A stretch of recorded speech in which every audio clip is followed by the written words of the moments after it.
حبيبي اوعى تيجي امريكا حبيبي، العنصريه والبطاله ومش هتلاقي شغل والغربه والجو تلج. اوعى تيجي، انا حذرتك اهو يا حبيبي، اوعى تيجي حبيبي. كل ده بلح بلح، بطيخ بطيخ بطيخ. لو عندك الفرصه انك تسافر امريكا او تيجي اي دوله انك تحقق فيها احلامك، طبعا تعالى. كل ده بقى مفيش حاجه اسمها غربه. غربه ايه؟ انت عندك انترنت حاليا، في ثانيه واحده تكلم اي حد. دي نقطه. بالنسبه للجو، هتاخد عليه، جسمك هياخد عليه. وفي طبعا ولايات كتير جدا الجو بتاعها احر من مصر. وبالنسبه للعنصريه، انا مش عايز اقول لك ان العنصريه في الشعوب العربيه اكتر بكتير من العنصريه في امريكا، صدقني والله، وهنتكلم في القصه دي بعد كده.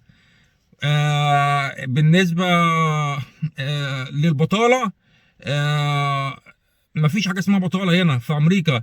الهوملس اللي هم عايزين يبقوا كده، الهوملس اللي هنا في امريكا هم اللي عايزين يبقوا كده، لان امريكا مليانه شغل. امريكا مليانه، انا ممكن اسيب الشغل دلوقتي وانزل شغل تاني يوم. امريكا مليانه شغل. فكل دي افلام هندي، وبتمنى لكم الخير والصحه والعافيه. ويلا. اه حبيبي، كام تو امريكا.